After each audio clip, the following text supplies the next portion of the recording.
permintaan dari penasihat hukum untuk di bidang keahlian apa? Dari aspek pidana terhadap suatu peristiwa hukum yang terjadi. Berarti ahli hukum pidana, kan begitu ya. Suratnya itu memang begitu ya. Karena ini kan yang menunjuk fakultas, ya.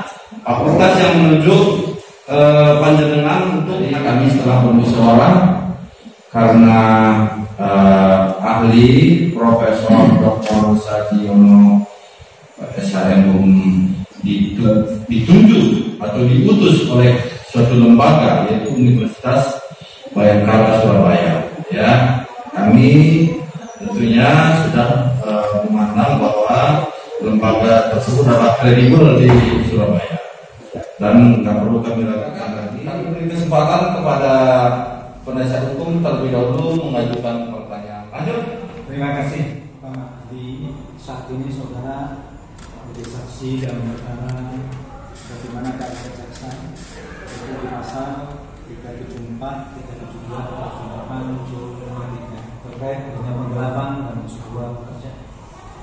Saudara ahli, apakah esensinya daripada unsur-unsur penggelapan terkait pekerjaan? Pasal sebagaimana dugaan daripada dakwaan jaksa. Mohon dijelaskan.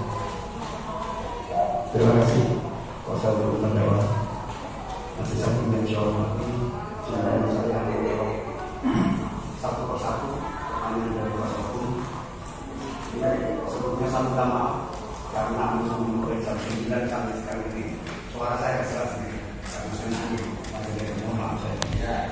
Agak salah sendiri. Sesuai pertanyaan yang kuasa hukum terkait dengan kita tidak sebagaimana diatur di dalam pasal 372 KUHP sebagai unsur pokoknya, hakikatnya adalah penggelapan itu di dalam bahasa Belandanya adalah vermistering, yaitu penyalahgunaan kepercayaan. Artinya di dalam suatu konsep penggelapan itu adanya suatu kepercayaan yang diberikan kepada seseorang. Kita bicara unsur dari tidak kedua praktik, istilah pidana manusia.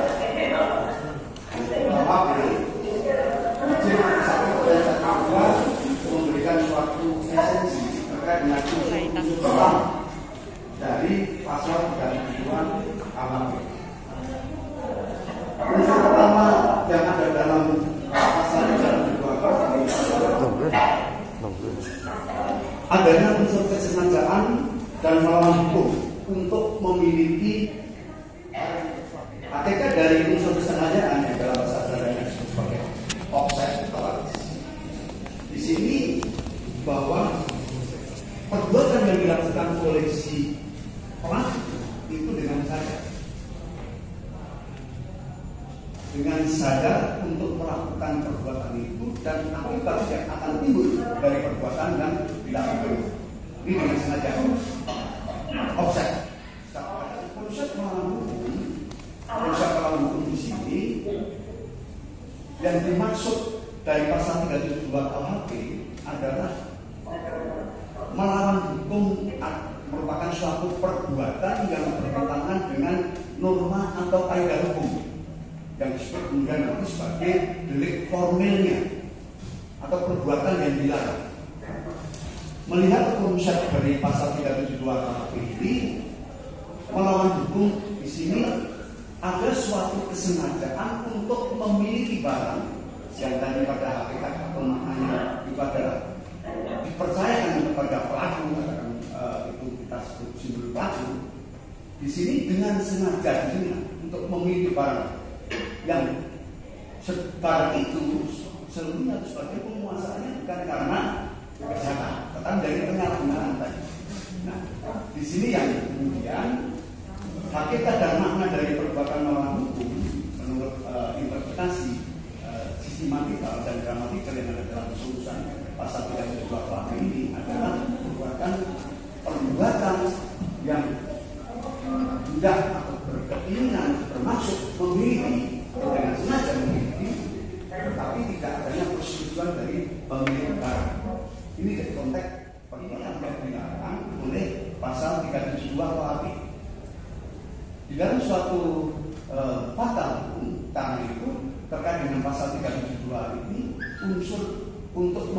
barang itu dan tanpa persetujuan dari pemilik hak, itulah yang kemudian menjadi makna melawan.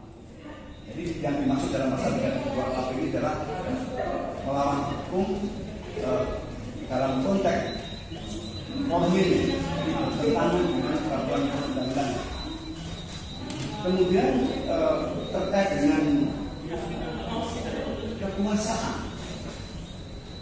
kekuasaan di sini adalah barang yang tadinya telah diserahkan oleh pemberi kepercayaan itu disalahgunakan oleh orang yang diberi kepercayaan.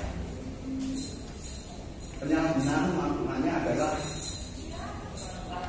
menjadikan barang itu tidak sesuai dengan maksud yang dikehendaki oleh pemberi kepercayaan. Berarti menurut terdakwa perhitungan yang direalisasikan pada terakhir tersebut dan telah diterima oleh Andri Wiguna terdapat merasa kekurangan bayar mengenai bunga akan diperhitungkan kembali. Ya, berarti menurut terdakwa itu adalah perhitungan final ya. Kalau yang final itu yang 9.691 Pak. Itu adalah lampiran, saya tahu. Pada terdakwa harus mencermati isi email dusturnya. Itu adalah lampiran dari redaksi final. Tapi menurut terdakwa dalam email tersebut terdapat kata-kata terdapat bunga yang belum melakukan perhitungan itu tetap di pikiran saudara merupakan perhitungan yang sudah final. Seperti itu ya. Ini di luar, saya bilang di luar dari kemudian unsur. Terdakwa kenapa sih dalam proses pada saat di direktur itu kenapa tidak pernah mengadakan LPS? Nah, saya jelaskan di sini Pak. Tadi yang Bapak jelaskan juga kita lihat dari perangkat LPS pada Bapak Majelis Hakim Negeri Surabaya membicarakan perkara ini berkenan memutuskan menyatakan terdakwa Heri dan Yono terbukti bersalah secara sah dan meyakinkan melakukan tindak pidana percobaan penipuan yang melanggar pasal 38 junto pasal 53 KUHP. Yang kedua menyatakan pidana terhadap terdakwa Heri dan Yono dengan pidana penjara selama 1 tahun dan 3 bulan dikurangi masa tahanan dan masa penangkapan yang kita tetap ditahan. Menyatakan barang bukti terlampir di surat tuntutan. Selanjutnya biaya perkara sejumlah Rp2. Jadi sudah dibacakan tuntutan.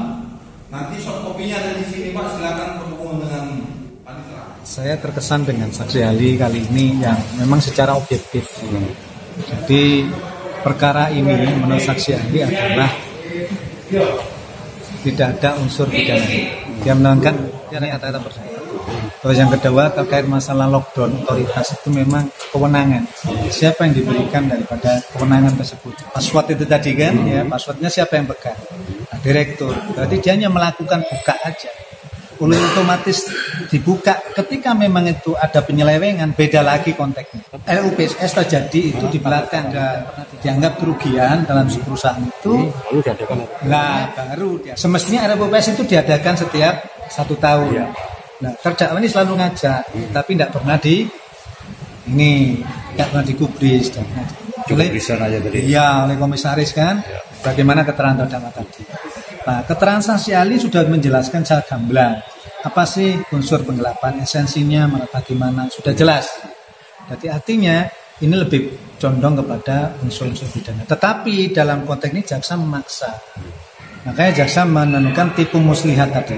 Tipu muslihat pun tadi keterangan saksi menyatakan 378 kan itu tipu muslihat dengan 753 itu toh.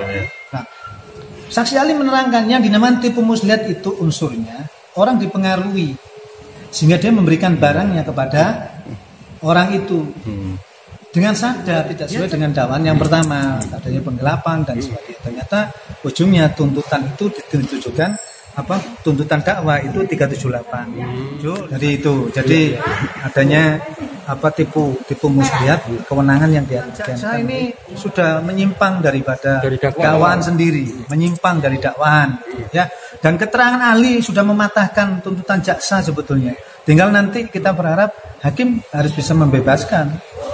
Satu lagi hal Pak terkait auditor tadi bahwa maupun dari eksternal itu harus ada rekom dari kementerian. Apakah auditor dari yang dihadirkan perusahaan itu memiliki kompetensi kementerian apa bukan?